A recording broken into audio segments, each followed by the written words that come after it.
si se ve, por las dudas. Perfecto. Ok, bien.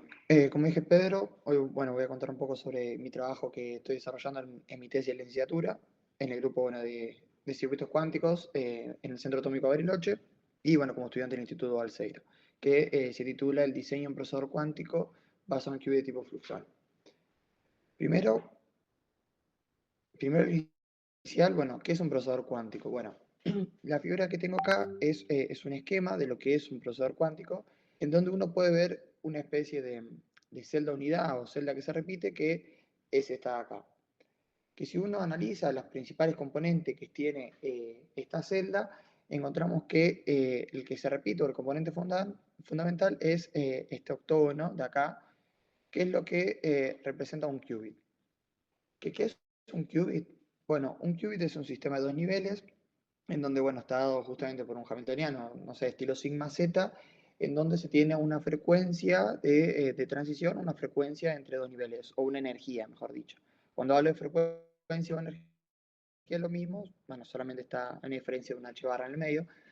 Y entonces, si queremos hacer algún algoritmo de más o una unidad que procese información, justamente con un qubit solo no nos alcanza, sino que necesitamos poder manipular justamente ese qubit para realizar operaciones. Y para eso lo que se utiliza o se puede utilizar es, por ejemplo, una antena RF, tipo un campo electromagnético que interactúe con los espines y justamente pueda provocar lo que son rotaciones en la esfera de Bloch. Es decir, cuando hablemos de compuerto y demás, lo que estamos diciendo es que son justamente rotaciones a lo largo de la esfera de Bloch. Ahora bien, una vez que nosotros tenemos el qubit, sabemos cómo manipularlo, tenemos que ser capaces de poder leerlo. Para ello, se conecta justamente una unidad que se conoce como readout, que es la encargada de justamente medir algún observable que nos determine el estado del qubit. Ahora bien, en múltiples algoritmos también lo que se requiere es justamente no solo operar sobre un qubit, sino también que poder operar sobre dos o interconectar los qubits. Entonces, para eso se suele utilizar una unidad que se llama coupler, que es la que nos permite justamente interactuar con nuestro qubit vecino. Y así uno puede ir armando con los coupler, el readout y la antena RF y volver a construir todo nuestro procesador entero. Entonces, ¿en qué cuenta mi trabajo? ¿Qué es lo que hice o qué es lo que hago en mi tesis de licenciatura? Bueno, la parte de justamente modelado, que son las simulaciones teóricas, son simulaciones numéricas o resultados teóricos de cada una de las partes. Es decir, tanto del qubit como el coupler, readout, cómo operar sobre el qubit, y con el objetivo en poder implementar el circuito. Es decir, si uno quiere tratar de diseñar un dispositivo, hay como diferentes etapas. La primera, si se quiere, es como un estudio del estado del arte o planificación. Después uno pasa a lo que es el diseño, en donde ya empieza a diseñar cómo lo va a armar, entender bien cada una de las partes, implementarlo, fabricarlo y después caracterizarlo. Y así ir en el feedback, es decir, una vez que lo caracteriza, ve los resultados, vuelve al diseño y así. Bueno, nosotros en nuestra parte, o por lo menos actualmente en el grupo, estamos en la parte, ya de diseño e implementación, es decir, que estamos tratando de implementar estos qubits para poder caracterizarlos, en lo posible, en lo pronto. Así que bien, inicialmente empezamos con el qubit. Y acá es donde uno un poco diferencia las demás arquitecturas, es decir, hay muchas formas de hacer qubit, de hacer un procesador cuántico. La que hace, o la que hago en mi proyecto, o la que hace el grupo donde estoy, es usando circuitos superconductores. Es decir, circuitos eléctricos que, tienen componentes que se tornan superconductores a cierta temperatura. Y uno de ellos es el fluxonium, el cual cuenta de un capacitor en paralelo con un inductor y tiene otro elemento que se conoce como la juntura Josephson. Hasta acá, esto fue propuesto en el 2009, esta arquitectura, y para poder justamente entender y realizar todas las simulaciones, uno tiene que ser capaz de construir un hamiltoniano para ello. Entonces, primero analizamos cómo son, por ejemplo, los flujos o las variables que están involucradas a través de este circuito. Y tenemos que hay como un flujo acá en la bobina que es φL, hay un flujo a través de la juntura, no así el capacitor, porque justamente son dos placas paralelas, y además, como esto es un loop o una espira cerrada en la que circula corriente, uno puede ser capaz, o es capaz también de, con una bobina externa, introducir un flujo externo en el circuito. Entonces, con esto, ¿cómo reconstruimos el hamiltoniano? Bueno, uno podría pensar en analizar las energías de este circuito.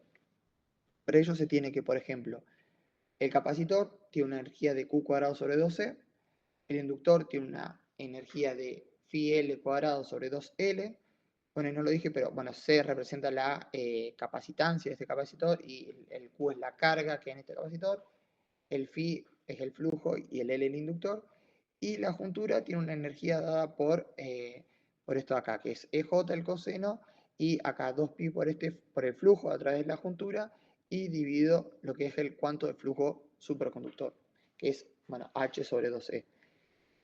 Y además, uno puede hacer una especie de ley de Kirchhoff con los flujos y se da cuenta que en realidad no hay 3 flujos, sino que hay 2. Entonces uno puede parametrizar en función de un parámetro externo y con esto uno puede simplificar y escribir el hamiltoniano en solo una de estas variables y si el flujo externo es un parámetro. Es decir, escribirlo de esta manera. Ahora bien, esto es haciendo cuentas, o sea, no hay nada cuántico hasta el estilo, es análisis de circuito, vimos las energías, ahora vamos hamiltoniano. Pero ¿cuándo esto, o cuándo suele interesante, por así decirlo, cuándo toma características cuánticas? Bueno, dependiendo de la temperatura. Es decir, un circuito de este estilo que son macroscópicos, por así decirlo, es decir, son mucho más grandes que un átomo. Lo que pasa es que si uno a estos circuitos lo opera en el límite de donde KBT, que es la energía térmica, es mucho más chica que la energía asociada del circuito, es decir, si uno hace KB sobre H barra, que son aproximadamente 20 GHz por Kelvin, y esto da, bueno, si trabaja 1 GHz, que son las frecuencias típicas, no al orden de 50 milikelvin, usualmente si trabaja a 10 milikelvin, entonces se asegura que este circuito tenga un comportamiento cuántico. Es decir, que lo que quiere decir esto es que la energía térmica no sea un factor importante en estos circuitos. Entonces, si uno hace si llega a este límite, que se puede llegar en el laboratorio, lo que tiene es que las variables pasan a ser operadores y cumplen una relación de conmutación. Que esta relación de conmutación es igual que la que cumple las variables posición y momento. Entonces, uno también puede hacer una analogía con las variables carga y flujo con posición y momento. Es decir, si uno asocia el momento a la carga y la posición al flujo. Entonces, justamente estas relaciones de conmutación son las mismas y bueno, el sistema empieza a considerar o empieza a parecerse a un sistema que ya, bueno, es más usual para el mundo de la física. Entonces, uno después lo que puede hacer, bueno, cambia lo que llaman variables naturales, es decir, adimensionaliza esto y cambia variables en, por ejemplo, la carga se discretiza, bueno, o se cuenta, mejor dicho, en pares de Cooper, y el flujo también, bueno, se divide por el cuanto del flujo y demás, y se definen diferentes energías. Bueno, el hamiltoniano más usual para este circuito es este de acá, en donde tenemos las variables n que siguen siendo carga o tienen connotación de carga, y estas variables que son phi que tienen connotación de flujo. Y la relación de conmutación, bueno, salvo por una H barra, es la misma.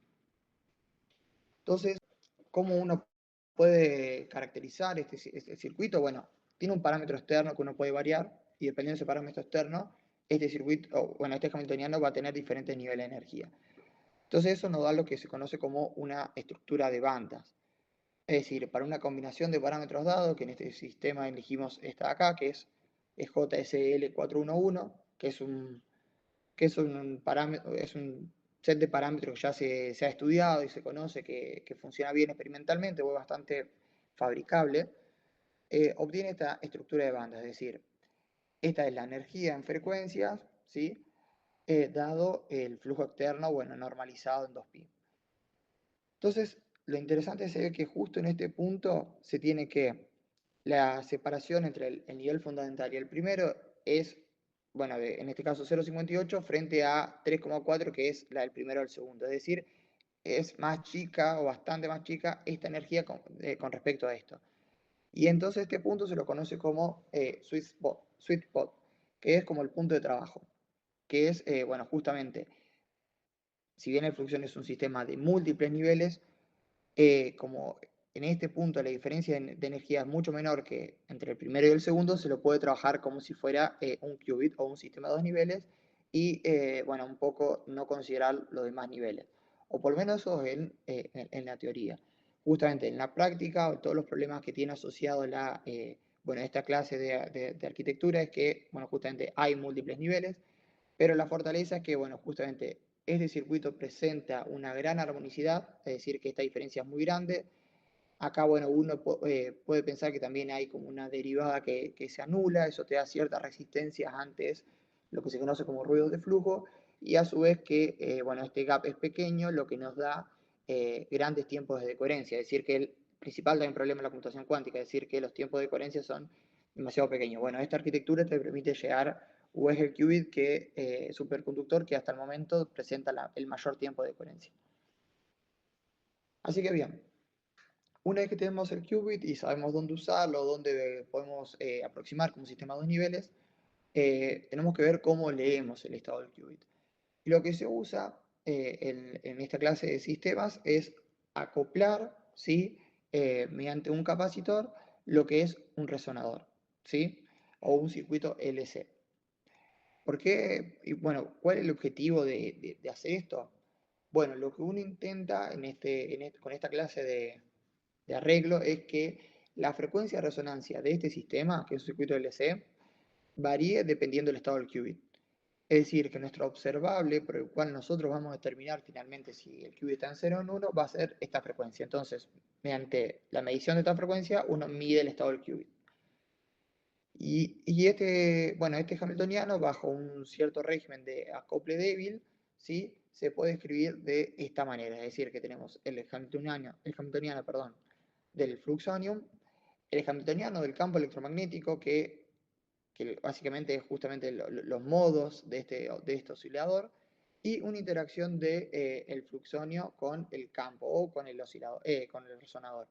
Y esto, bueno, ya también tiene pinta un hamiltoniano que se conocía, o esta interacción materia-campo, que es lo que se conoce como quantum electrodynamics, pero hecha en circuitos, entonces se conoce como circuit QED, que bueno, también fue propuesta por, muy reciente, entre todo, bueno, hay un paper de 2021 que explica todo esto, y bueno, esta es una técnica súper útil que permite justamente medir este estado del qubit. Entonces, ¿qué es lo que uno o qué nos interesa en las simulaciones hacer en este caso? Bueno, es tratar de ver cuál es este corrimiento, es decir, cuánto se corre si está en 1 y cuánto se corre si está en 0. Y esto es lo que se conoce como dispersive shift o, bueno, un shift dispersivo. Entonces, básicamente lo que muestra, perdón, esta figura de acá es ese corrimiento o los resultados tanto analíticos como numéricos de ese corrimiento frente a lo que es el flujo externo, que en este caso estamos cerca de nuestro punto de trabajo, que es 0,5, en donde se puede, bueno, se puede hacer una cuenta haciendo lo que se conoce como teoría de perturbaciones a segundo orden para calcular estos corrimientos de energía, así que bueno, esta expresión un poco de acá.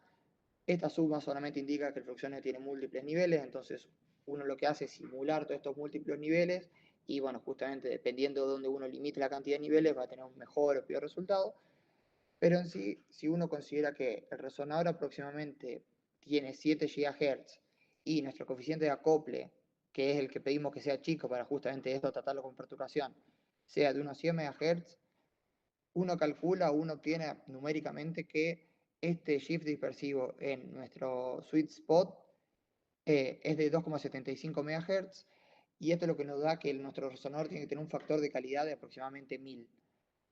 ¿Sí? Que este factor de calidad de 1000 son resonadores que son súper fabricables en los laboratorios y es algo que es factible experimentalmente. Entonces, bueno, nada, esto es lo mismo que uno necesitaría para poder discriminar este corrimiento de frecuencia en 7 GHz que es un resonador. Entonces, bien, una vez que ya podemos leer el estado del qubit, ahora lo que tenemos que hacer es cómo lo manipulamos al qubit.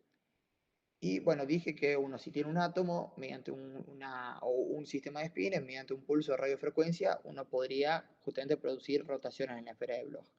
Bueno, lo que se quiere hacer en esta clase de circuitos es lo mismo, producir rotaciones de la esfera de Bloch y en lugar de un campo electromagnético, lo que se introduce justamente es una variación en el flujo, ¿sí? Mediante este inductor, un inductor que está acá abajo, o mediante un capacitor que lo que te hace es variar la carga que hay en ese circuito. Entonces, cada una de las dos maneras es útil para producir estas rotaciones y depende si uno hace este esforzamiento tanto si son en carga como en flujo, tienen diferentes operadores asociados. Es decir, si uno hace justamente estos forzamientos en carga mediante el capacitor, lo que este operador tiene pinta de, no sé si se ve, no sé si se ve mi mouse, perdón. Ahí pongo el puntero láser, perdón. Si uno hace estos forzamientos en carga, lo que ve que se producen justamente rotaciones a lo largo del eje Y, y si produce estos forzamientos en flujos, se producen rotaciones a lo largo del eje X. Y acá esto es lo que produce en un sistema de dos niveles. Pero todas las simulaciones que se realizan, o en el fluxonio en sí, no es un sistema de dos niveles, sino que es un sistema de múltiples niveles. Por lo tanto, si bien en dos niveles va a hacer esto, va a haber contribuciones en niveles superiores también que van a afectar a la compuerta. Entonces, bueno, un poco lo que se trabaja en esta área es mitigar esos errores para hacer lo mejor posible esta clase de compuertas o esta clase de operación. Entonces, bueno, el hamiltoniano que uno hace el forzamiento de este estilo, es decir, una modulación por uno de estos dos operadores, y las modulaciones, bueno, tienen esta pinta de acá, donde, bueno, hay alguna amplitud, un coseno, otra amplitud, un seno, y, bueno, acá hay un sinfín también de modulaciones que se pueden obtener, que acá está como un poco eh, en cómo justamente uno manipula el sistema. La forma más fácil que probamos es meter un pulso cuadrado, es decir, que solamente un pulso tipo cosenoidal y nada en la parte senoidal, y después, bueno, implementamos un protocolo que funciona muy bien para mitigar estos errores, o por lo menos a primer orden, que se llama, bueno, drag, le decimos, en donde, bueno, una amplitud es proporcional a la igual de la otra, entonces uno elige una cierta función, por ejemplo, un coseno para la amplitud, entonces la otra amplitud nos queda proporcional a un seno. Entonces, bien, ahora, ¿cómo calculamos, o bueno, cómo sabemos cuánto tiempo demora la compuerta? ¿Qué es lo que a uno le importe en realidad, ¿no? Decir, bueno, yo hago una operación, bueno, ¿cuánto tiempo me lleva a hacer esa operación? Bueno, acá el tiempo que demora en hacer la operación depende un poco de la amplitud, ¿sí? Que uno le ponga a esa, o con lo que uno inyecte esa señal, ¿no? O esa modulación. Entonces, esta amplitud se calcula para que demore un cierto tiempo. Y eso se puede calcular mediante esta expresión, en caso para una compuerta de una rotación en pi, que las rotaciones en pi son, bueno, las más largas que uno puede realizar, entonces lo que hicimos es tratar de realizar las compuertas más largas lo mejor posible. Entonces, bueno, uno puede calcular la amplitud mediante esta expresión de acá, y lo que se usa para ver si la compuerta es buena o mala es una métrica que se conoce como fidelidad, que bueno, sigue esta fórmula de acá, pero lo que quiere decir esto es, eh, o lo que hace esta fórmula es comparar operadores. Es decir, nosotros queremos llegar a un operador tipo sigma x, por ejemplo, que es lo que produce rotación en el eje x, y lo vamos a comparar con nuestra evolución temporal real, que es la que nosotros simulamos. Entonces decimos, bueno, ¿qué tan parecido es esa evolución temporal que nosotros calculamos con nuestro operador que nos gustaría tener? Y eso es la fidelidad. Si es 1 es porque son idénticas, si es 0 es porque no son nada que ver. Entonces, bueno, uno hace esto para un pulso cuadrado, es decir, calcula la amplitud y ve la fidelidad, justamente para, bueno, tanto una rotación a lo largo del eje X como el eje Y, y bueno, ve que obviamente a medida que uno aumenta el tiempo de compuerta, la fidelidad baja. Esto se representa como que, bueno, si uno tiene tiempos de compuerta cortos, ¿sí? La relación entre la amplitud y el tiempo es 1, o la amplitud es 1 sobre el tiempo de compuerta, entonces si el tiempo es corto, perdón, la amplitud es grande, y si la amplitud es grande, esto significa que estás haciendo un forzamiento que puede excitar niveles superiores, ¿sí? Porque siempre hay una probabilidad de excitar a algún nivel superior. Entonces, bueno, nada, si el tiempo es más largo, la amplitud es más baja, entonces la probabilidad de transición a niveles superiores es menor. Entonces, bueno, lo que hace, perdón, y lo que se grafica acá es lo que, bueno, uno le diría la infidelidad, porque es 1 menos la fidelidad, ¿sí? Entonces esto quiere que sea lo más chico posible. Y lo que puede hacer, bueno, si uno hace el pulso cosenoidal con el protocolo de drag, lo que ve que tanto para carga como flujo, la fidelidad es órdenes de veces menor.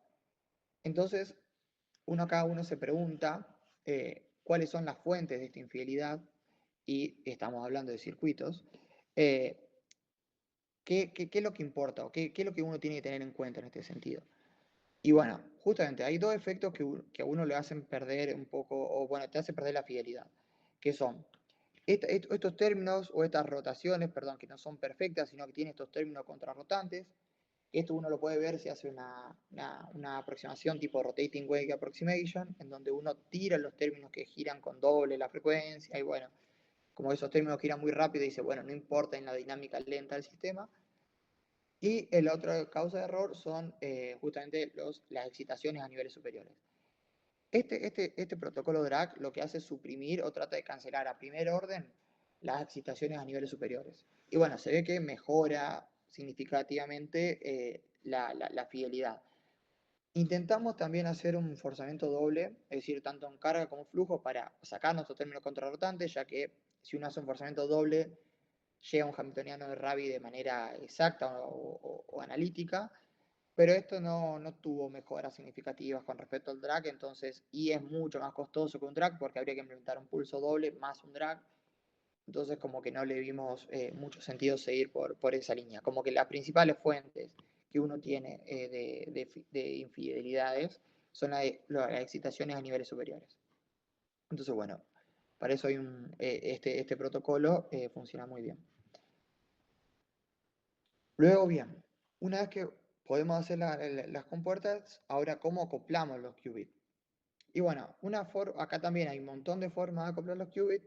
Una forma, bueno, que se propone en este paper, que la probamos y estuvimos desarrollando ciertas cosas, es un acople doble.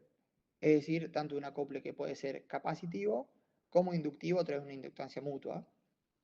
Y esto lo que tiene, que se conoce como acoples fijos, y estos acoples fijos están buenos porque una vez que uno los calcula todos, los diseña de esa manera, quedan así para siempre. No hay otros elementos involucrados que también hay que optimizar y demás, sino que es una arquitectura bastante fácil de hacer y escalable, y es, bueno, justamente también uno de los desafíos que tiene, tratar de hacer la máxima cantidad de qubits de la mejor manera posible.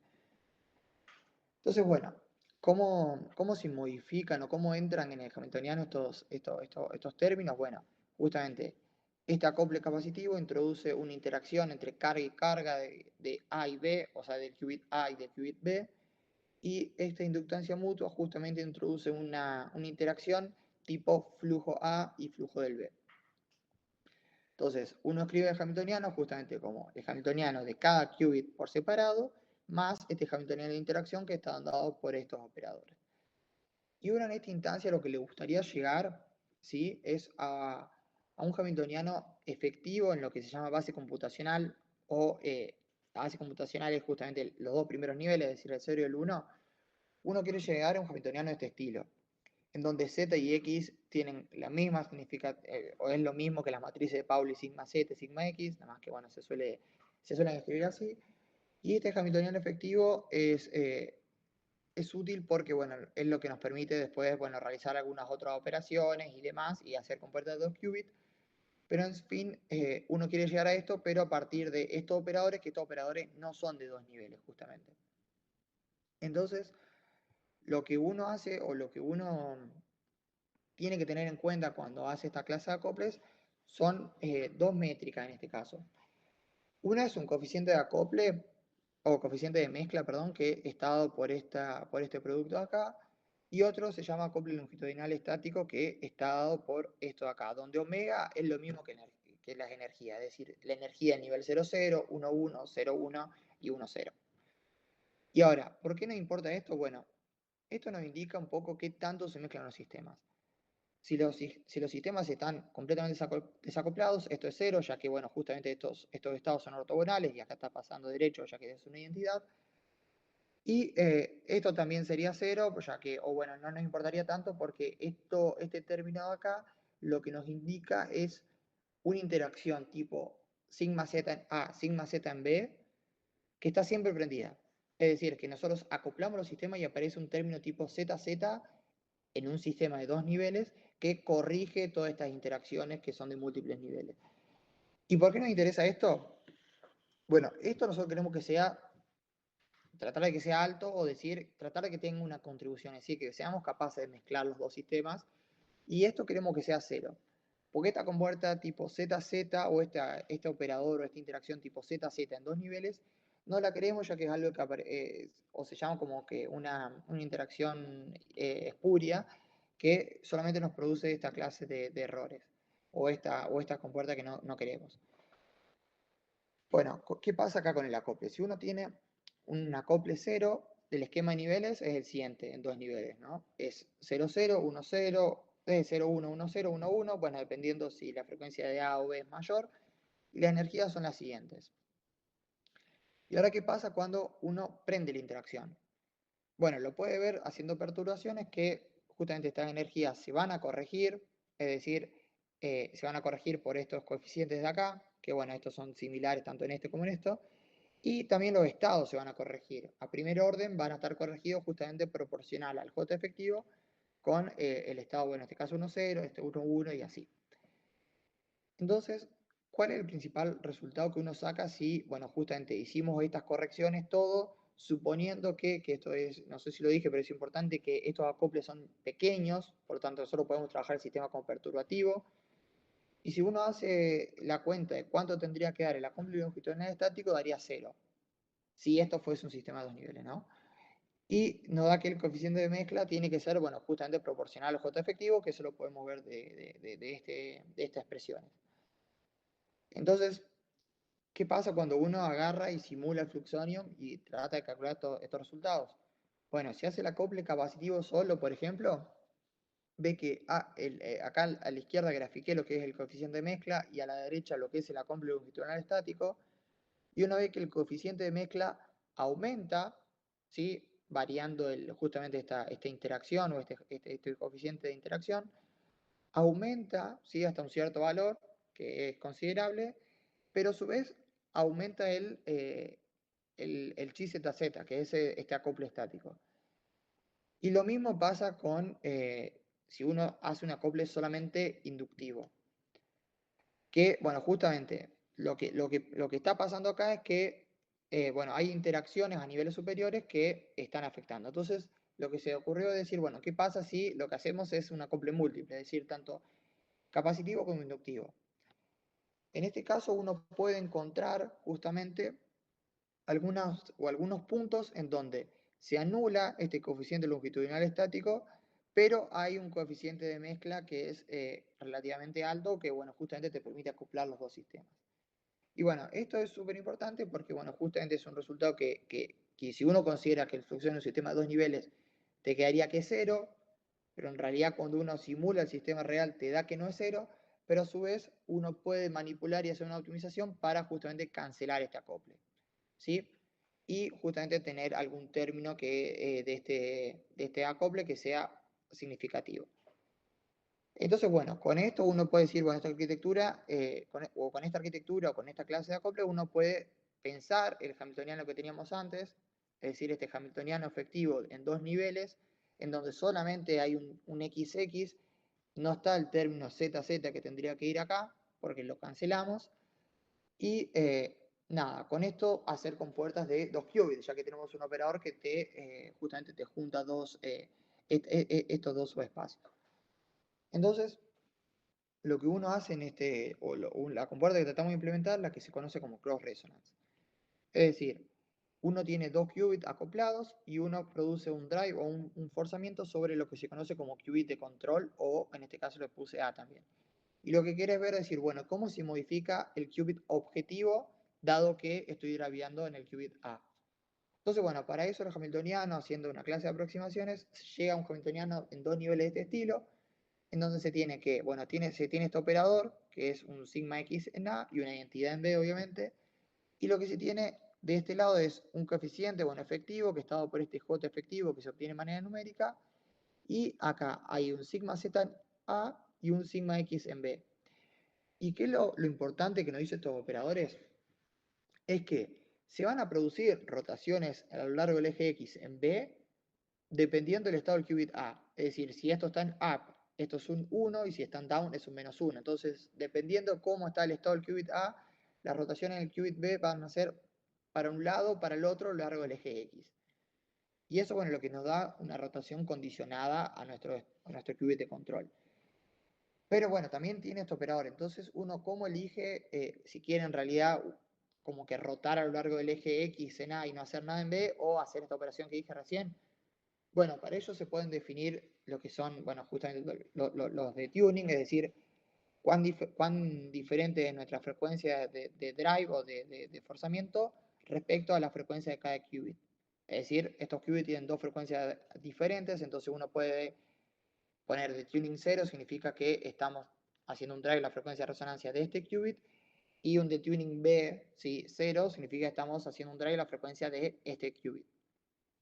Y del mismo modo uno puede definir frecuencias de Rabi, como se hace en un, bueno, como se hace en un sistema de spinets, haciendo una rotating wave approximation.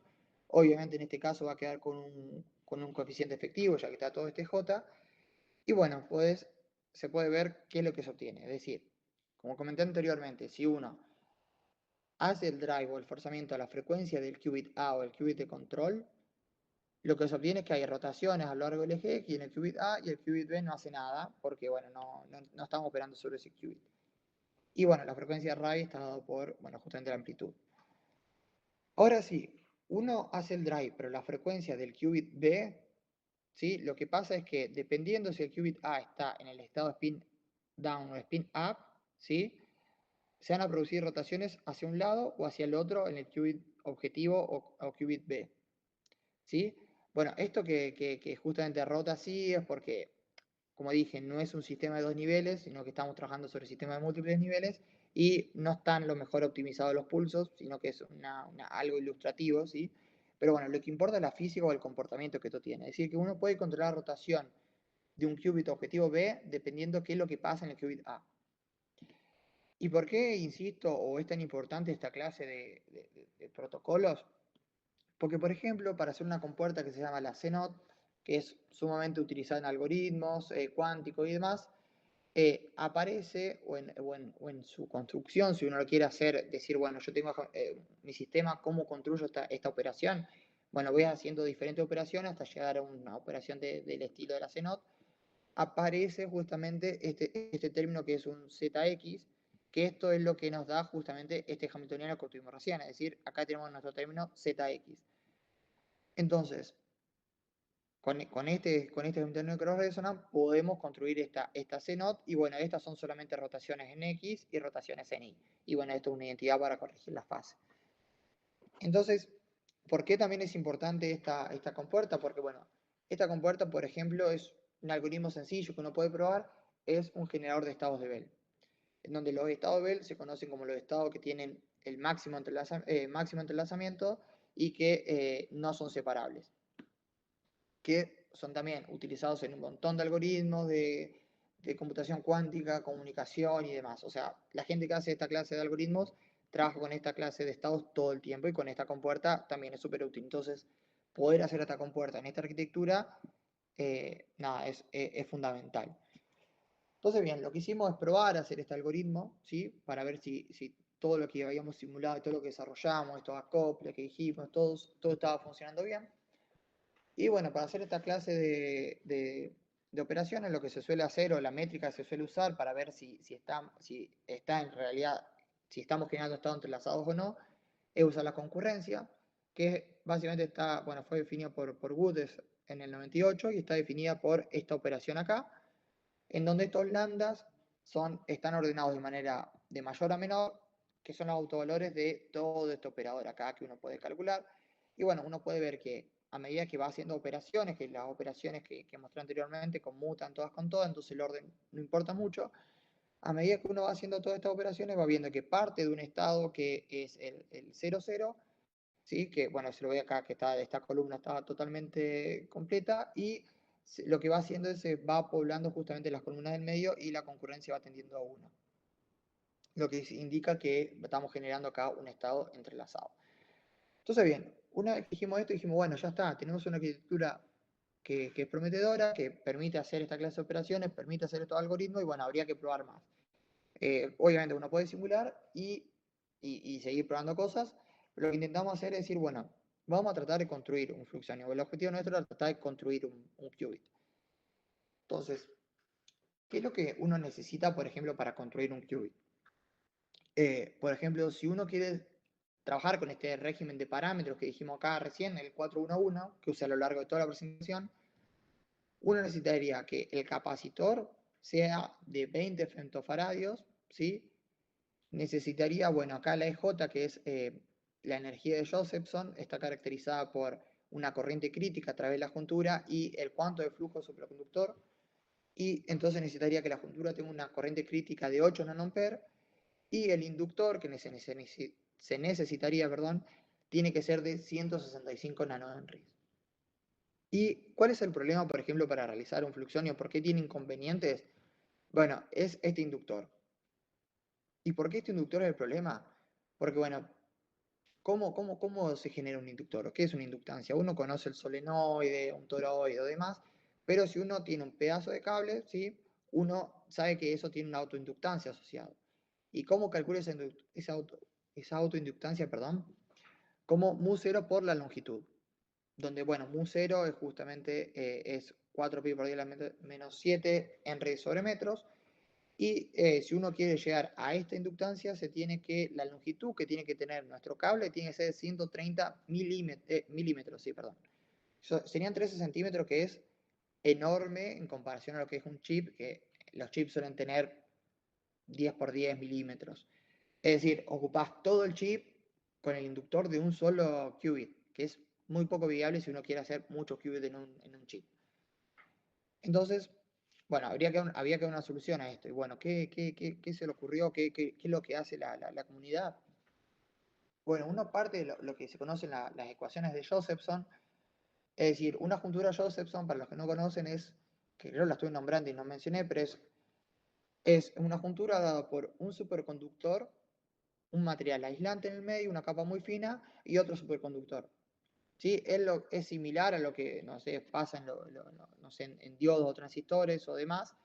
Pero en este caso, como son superconductores, bueno, justamente lo que interviene son pares de Cooper y demás, y sigue otras ecuaciones de tensión y corriente, que, bueno, son las que muestro acá. Es decir, que la corriente es proporcional al seno de este phi, que este phi está asociado, o sea, se puede asociar al flujo, pero es una diferencia de fase, ¿sí? Una diferencia de fase entre las funciones de onda de cada superconductor. Y bueno, este potencial está asociado, bueno, al cuánto de flujo superconductor por la derivada de esta diferencia de fase. Entonces, bueno, uno puede agarrar, derivar y despejar un poco y obtiene una expresión de este estilo, donde B y acá hay algo y una derivada de la corriente. Que esto nos hace acordar un poco la ecuación de un inductor normal, es decir, que B es la inductancia por la derivada de la corriente.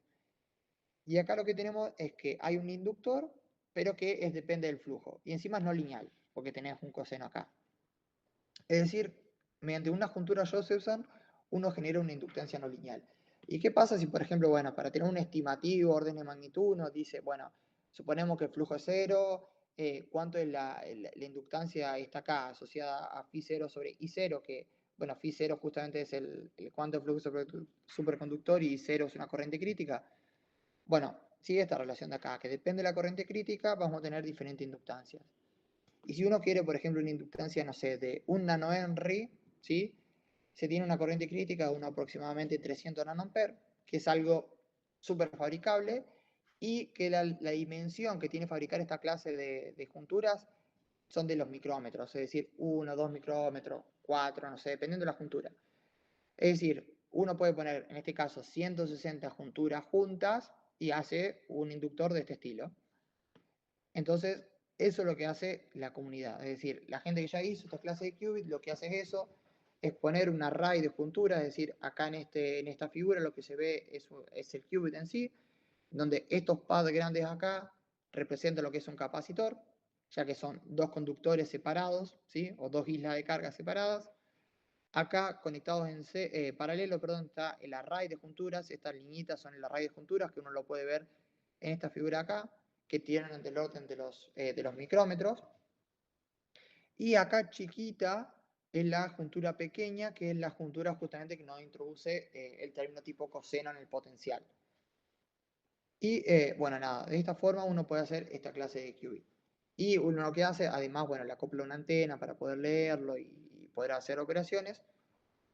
Y bueno, y acá hay todo un sinfín de diseños de cómo uno diseña el qubit, porque bueno, uno de los principales problemas que tiene el qubit es justamente la pérdida de la coherencia. Y algunos estiman, o bueno, se estima un mecanismo que es por ejemplo, dielectric losses o demás, que es por justamente cuando hay, o cuando el conductor tiene esta clase de picos, o así que terminan puntas, ahí se acumula el campo eléctrico, ya que el campo eléctrico tiende a acomodarse donde hay puntas, acumularse, perdón, que el mismo fenómeno que es en un pararrayos, y entonces donde hay puntas, las interacciones tienden a ser mayores, entonces tienden a ser mayores las interacciones del qubit con el entorno. Entonces lo que hace la gente a veces para mitigar esta clase de interacciones es redondear los qubits. Por ejemplo, acá ya redondearon los pads, redondean los conectores, redondean las líneas de carga y redondean todo para, bueno, justamente tratar de mitigar estas interacciones, por lo menos hasta un cierto orden. Entonces, bueno, con esta idea nosotros empezamos a diseñar lo que es lo que es un qubit.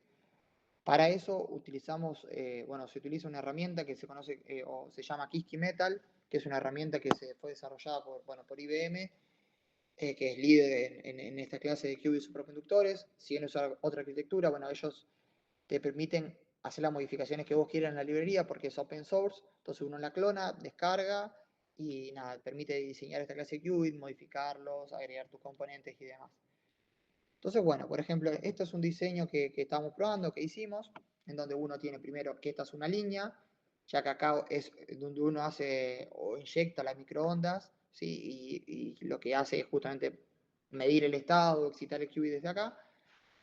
Tiene acoplados y mediante un capacitor, ya que acá están separados, tiene acoplado lo que es un resonador, que se linkea con un circuito LC, y este resonador es un resonador de microondas, que básicamente es una línea, ¿sí? O es un cable con los dos extremos abiertos. Y si uno tiene un cable con los dos extremos abiertos, es lo mismo que tener una cuerda con dos extremos abiertos. Y entonces los modos normales que van a tener, bueno, están dados por, justamente uno puede calcular, perdón, esos modos normales que van a ser del orden de lambda sobre 2. Entonces este resonador es justamente del orden de lambda sobre 2, se conocen. Y bueno, se pueden obtener parámetros equivalentes de capacitor y de resistencia, y se acopla capacitivamente con este CG, que es este capacitor de acá, se acopla a lo que es nuestro qubit. En donde en nuestro qubit tenemos esto de acá, en donde estos dos pads, que son, bueno, justamente lo que está, por así decirlo, cuando uno construye estos sistemas, uno parte de un wafer, o si quiere como un cristal, en donde, bueno, está todo crecido el material que uno quiere trabajar, y lo que hace es hacer justamente comer ese material y dejar justamente algún dibujo sobre lo que queda en el material. Es decir, suponete que está todo el blanco del material que queremos construir, lo gris es lo que uno le borra, por así decirlo, lo que uno come, y lo azul son las pistas que quedan marcadas. Entonces, en este caso, justamente, acá hay una pista de carga o hay una pista de ese material, entonces es un conductor, y esto es un aislante y esto es otro conductor, entonces acá tenemos un capacitor si uno quiere. Además, lo que tienes acá en este pedacito chiquito es donde va la juntura Josephson, ¿sí? Todo este pedazo que está así, que está medio enroscado, es lo que es el array de la juntura Josephson, que va a ser el inductor que sea del orden que necesitamos. Y este pad acá, o estos dos pads acá, son el acople o el capacitor de acople que uno utiliza para acoplarse con el resonador. Ya que acá, bueno, también tenemos dos conductores separados por un aislante. Entonces, bueno, esta es la manera de construir el qubit. Y una vez que uno, no sé, eligió una geometría del qubit, ¿sí? Como dije anteriormente, algunos calculan con las puntas, o también depende mucho del setup experimental que uno tenga, uno diseña, o las facilidades que uno tenga. Uno diseña todo el circuito y lo que quiere tratar de reconstruir ahora es decir, bueno, si yo fabricase este circuito que tengo acá, qué energías tengo asociadas, es decir, no sé, qué capacitor tengo asociado, cuánto vale esta capacitancia que yo dije acá, pues yo dije que esto es un capacitor, pero no dije la capacitancia. Entonces, bueno, ¿cuánto valen todas estas cosas? Bueno, acá lo que entra es un proceso de, se conoce como reconstrucción de Hamiltoniano. Es decir, uno quiere llegar a este Hamiltoniano, que anteriormente dije que es del fluxonio acoplado con el campo electromagnético, y bueno, justamente del fluxonio uno puede obtener las energías mediante la capacitancia que tiene esos pads, bueno, midiendo la corriente crítica, que eso lo puede hacer en el laboratorio, y conociendo el inductor. Del resonador también, si uno conoce la frecuencia de resonancia, uno puede calcular el capacitor y la resistencia, sabiendo cuánto es la impedancia característica de la línea que uno usa. Esto está en un montón de libros de RF, se pueden obtener estas expresiones, dependiendo un poco el tipo de resonador, todo, pero bueno, esto se puede obtener fácilmente. Y el capacitor de acople, perdón, este término de acople, que es el G, depende del capacitor de acople, del capacitor de fluxonio y del resonador. Y bueno, la frecuencia del resonador y demás. Es decir, lo que quiero enfatizar es con esto que todas las energías que nosotros usamos, el 411, si el G es de 100 MHz o todo lo que uno utiliza, está todo parametrizado por los parámetros del circuito. Es decir, si nosotros podríamos saber todas estas capacitancias, ya está, nosotros ya tenemos cuánto vale nuestro G, cuánto vale nuestra energía, cuánto vale nuestro J, y con eso corregir. Es decir, si a lo mejor, no sé, la S es media chica, bueno, tratar de agrandar el capacitor o de disminuir el capacitor y así. Entonces, para esto, la librería que comenté, que es Qiskit Metal, tiene una comunicación con otro programa de simulación electromagnética que se llama ANSYS, que lo que hace justamente es pasarle tu diseño y lo que hace el ANSYS es hacer la simulación electromagnética.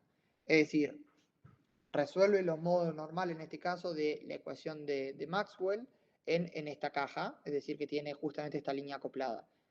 Y lo que hace justamente es te devuelve dónde está el campo magnético, dónde está el campo eléctrico, perdón, o el módulo de campo eléctrico, dónde está. Y acá uno puede ver que en azul está todo en cero, es decir, que no hay campo en ningún lado, salvo en esta línea, y uno puede ver que justamente en los extremos está pintado de verde, y a medida que uno va al centro de la línea está pintado de azul. Y esto es lo mismo que pasa con una cuerda, ¿sí? Con dos extremos abiertos, es decir, en los dos extremos abiertos están los picos y en el medio está el nodo. Bueno, acá pasa lo mismo. Y bueno, lo bueno es que justamente esta herramienta de Qiskit tiene asociado este software que bueno, tiene una comunicación que es fácil de trabajar y uno puede obtener los resultados y seguir trabajando con eso. Y bueno, en este caso, para un caso de ejemplo, uno puede obtener perdón, que la frecuencia era de 6 GHz, una línea 50 ohm y obtener lo que son las capacitancias y las inductancias asociadas al resonador.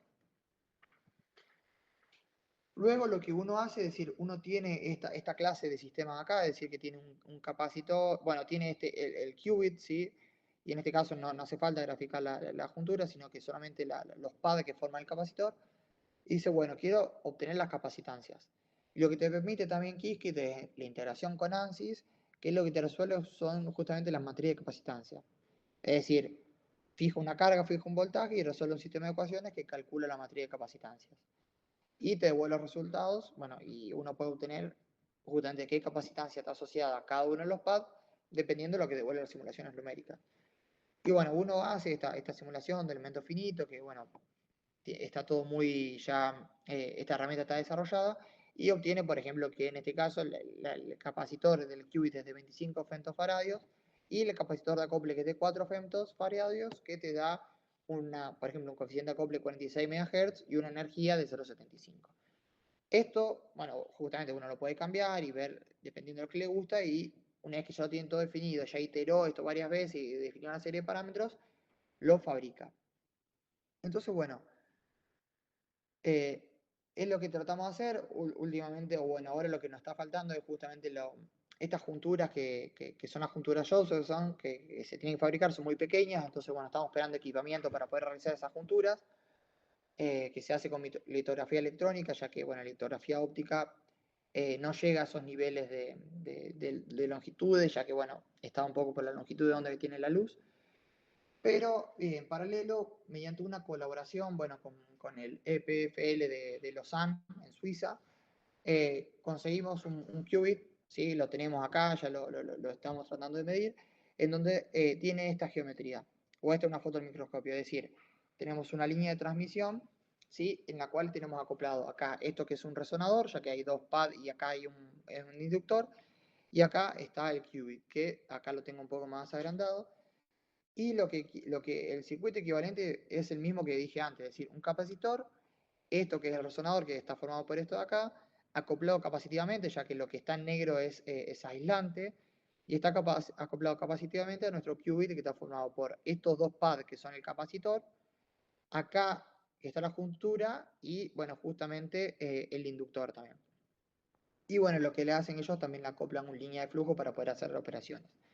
Y bueno, si tengo un zoom, si uno hace un zoom, puede ver que justamente en esta línea hay todas liñitas, que eso representa lo que es el array de junturas, y acá hay una abertura que más chiquita todavía está puesta la juntura. Y fíjense la escala que tiene esto. Esto tiene 20 nanómetros, entonces esta juntura de tener el orden de, perdón, micrómetros. Entonces esta juntura de tener el orden de 1 micrómetro, 2 micrómetros, es decir, es muy pequeño. Y esto que se ve sucio no es el chip está perfecto, lo cuidamos más que nada, está en el laboratorio, y nada, es solamente el lente.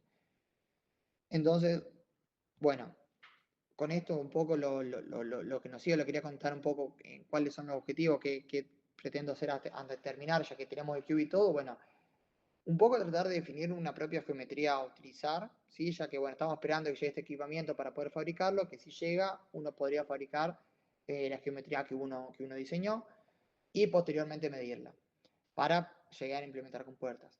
Y lo que tenemos que hacer, si no, es también implementar este qubit o este qubit que ya lo tenemos en el laboratorio y tratar de medirlo. Pero bueno, en eso estamos en proceso, como normal setup, porque estos qubits se llaman qubits de flujo. Entonces, bueno, esto es un problema muy reciente que tuvimos, que el campo magnético de la Tierra te afecta, ¿sí? O afecta demasiado estos qubits, ya que son bastante sensibles.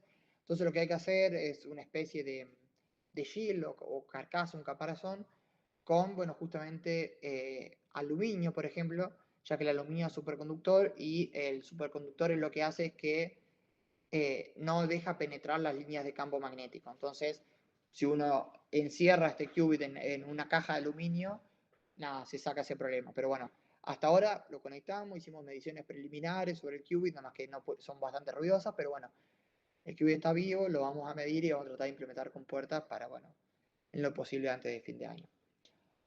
Así que bueno, nada, por último quería un poco agradecer a los que están en el grupo de circuitos cuánticos, que trabajo día a día, y bueno, también la gente que está acá en el Centro Domingo Bariloche haciendo teoría de la materia condensada, que debatimos un montón de resultados teóricos y cómo podemos hacer para, bueno, mejorar toda esta clase de cosas. Y bueno, también a ustedes por escucharme.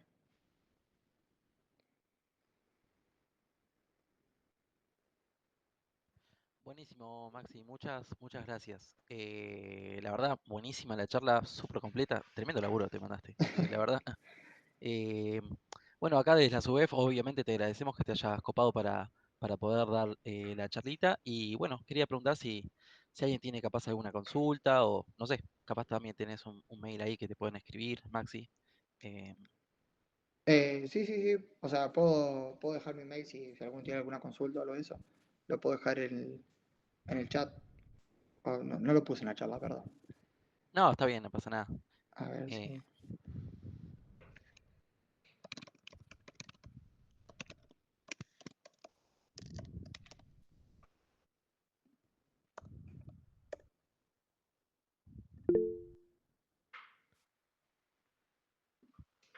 Bueno, nuevamente gracias y bueno, al resto también muchas gracias por conectarse y bueno, saben que es siempre los seminarios son en la última semana, los miércoles de cada mes, así que bueno, nos estaremos viendo en septiembre, el último miércoles de septiembre y bueno, antes de eso también tenemos la RAFA, así que bueno, espero verlos y verlas allá en la RAFA para compartir y bueno también un poco hacer un montón de actividades acá desde la comisión de estudiantes. Así que, bueno, cualquier cosa también nos pueden escribir y, bueno, le pueden escribir. Mauro, ¿qué haces? ¿Cómo andás? ¿Cómo andás, Facundo. Facundo? ¿Todo bien?